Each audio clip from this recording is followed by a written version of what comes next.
This is the Eye on Annapolis Daily News Brief, keeping you informed about the happenings in Annapolis and the area. Local news, local sports, local events, local opinion, and of course, local weather. The Eye on Annapolis Daily News Brief starts now. Good morning. It's Tuesday, October 22nd, 2019. This is John Frenaye, and this is your Eye on Annapolis Daily News Brief.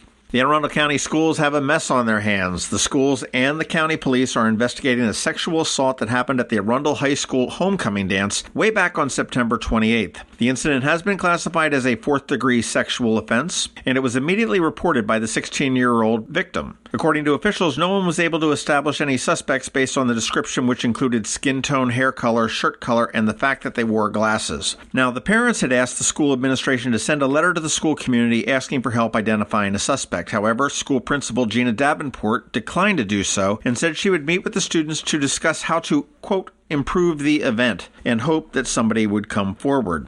That was sent in a private email to one of the parents. That was not the response that they were expecting, and over the weekend, they took it to social media. It did go viral. In their post on social media, the parents said that Arundel High has refused to inform its parents and students that their daughter was sexually assaulted during homecoming. After numerous requests for Arundel to send a letter asking anyone for information to please come forward, Mrs. Davenport, over 3 weeks later, emails us stating she would not be informing the parents of the assault or asking students to come forward with any information regarding being assaulted. We are asking if anyone has any information to please contact us. The post did go viral over the weekend, and we reached out to the school district on Saturday morning and yesterday evening. Arundel County School spokesperson Bob Moser released the following statement. Arundel Principal Gina Davenport and her staff followed all appropriate protocols and investigated the incident involving this student thoroughly, both on the night of the dance and subsequent to it. While there is disagreement over whether a letter should have been sent to parents of students, the school has continued and will continue to work with the family to support the student involved in the matter. Now, the principal, Gina Davenport, did issue a letter yesterday, nearly a month after the incident, saying that all protocols were followed and that the school did not issue a letter initially because they wanted to protect the victim. Well, the parents asked for it. She said she met with student leaders to get their thoughts and reminded parents that the school does not tolerate that type of behavior. In their post to social media, they said that the video quality of the cameras was poor, and this is kind of unusual because earlier this year, the school district installed specialized video equipment at all high school football fields and gymnasiums in order to live stream events there.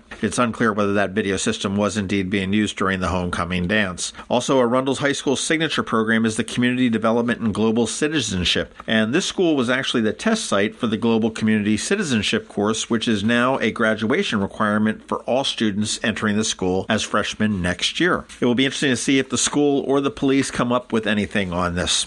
Follow up to a story we reported on yesterday. The car that crashed into the Davidsonville Country Market on Sunday was apparently stolen. Arundel County Police have identified the driver, and charges are pending against Daryl Lamont Smith, 44, of Upper Marlboro. The owner of the store did say it is repairable, and it will take about 2 to 4 weeks before they are open. So that's good news that business is not out of business for too long. The Arundel County Police Department has announced a $10,000 reward for information resulting in 2 missing people that have been missing for a long time. The first one is Javier Rodriguez. He was reported missing on August 7th of 2015. He was 16 at the time of his disappearance and was last seen leaving the Burger King on West Street. He had just finished his shift at 9 p.m. and was still wearing his uniform. Javier left on a skateboard and has not been seen or heard from since.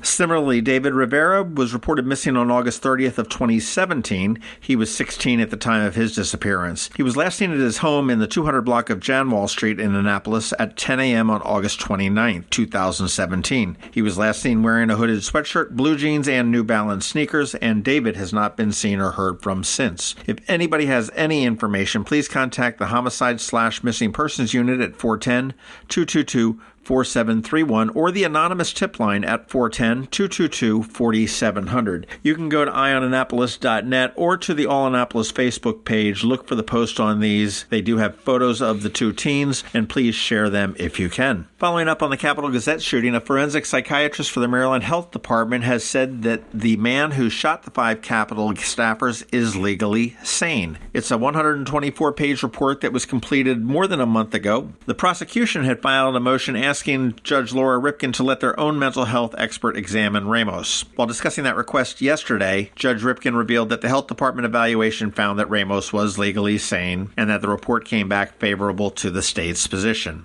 The 2-week trial is scheduled to begin on Monday, November 4th.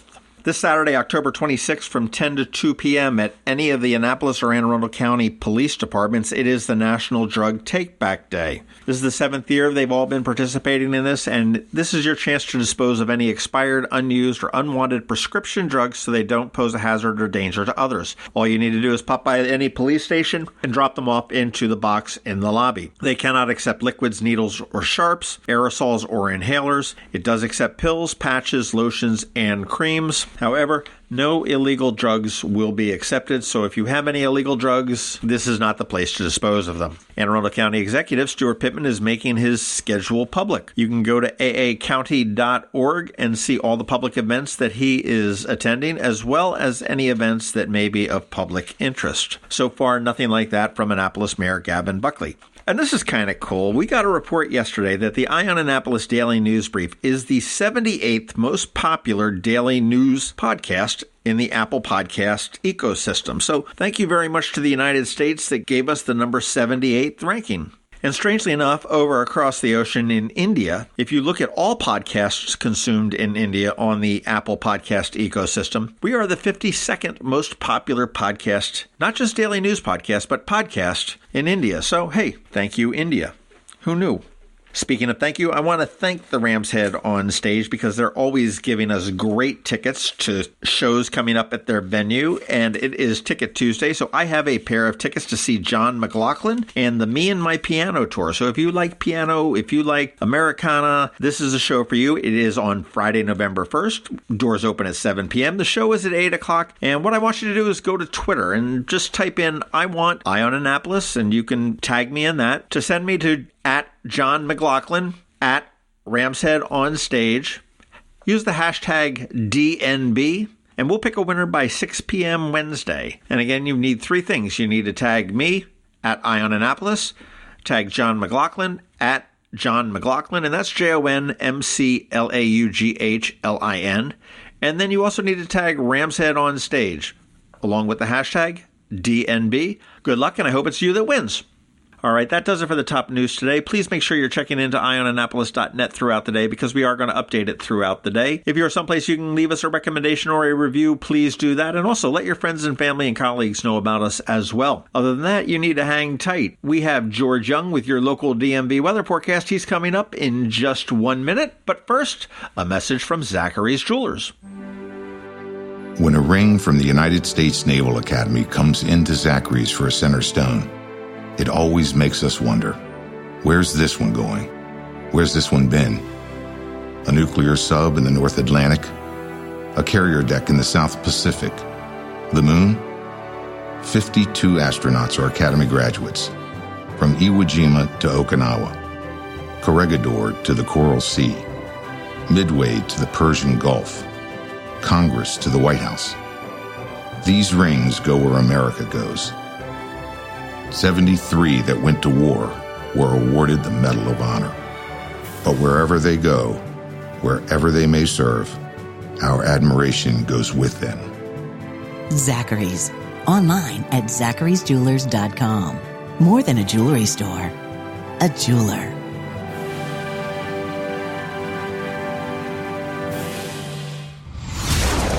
Going out? You need the most up-to-date local weather. Here's George Young from DMV Weather in Annapolis with today's forecast. Hey everyone, this is George with DMV Weather, and this is your Eye on Annapolis forecast for Tuesday, October 22nd. Yesterday was a nice bounce back after Sunday's cool and rainy conditions, and while today will be slightly warm with highs in the 67 to 74 degree range across Arundel County, rain showers are also likely to return in the PM hours as another cold front moves through from the west.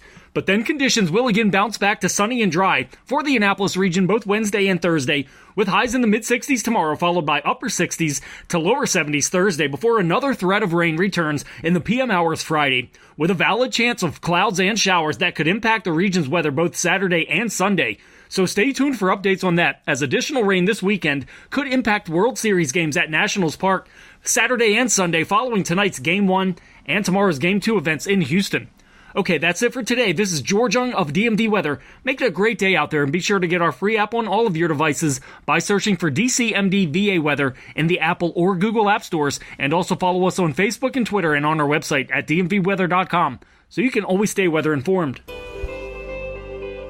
Here's to the teacher who spends her weekend helping children who need a little extra attention. To the soldier who missed the birth of his baby while serving overseas. To the EMT working full-time and taking night classes. To the police officers and firefighters working long hours away from their families to keep our families safe. Here's to you, our hometown heroes. I'm Alan Hyatt, Chairman and President of Severn Bank, and we know there are many heroes among us. Men and women who serve without expecting anything in return. Which is why we're honored to offer our Hometown Heroes program to educators, law enforcement officers, firefighters, first responders, healthcare workers, and military personnel. Whether you're opening a checking account or buying a new home, we're here to give back to you. Learn more about our Hometown Heroes program at severnbank.com. Severn Bank, here with you. Member FDIC, Equal Housing Lender. You've been listening to the Eye on Annapolis Daily News Brief. Tell your friends and colleagues this is the podcast where you can keep up on the latest with what's going on in Annapolis. And also tell them about our website, eyeonannapolis.net, where you can find even more information. This podcast comes to you every Monday through Friday at 7 a.m., keeping you informed with the Eye on Annapolis Daily News Brief. And take a moment to listen to our other podcast, The Maryland Crabs, released every Thursday at noon.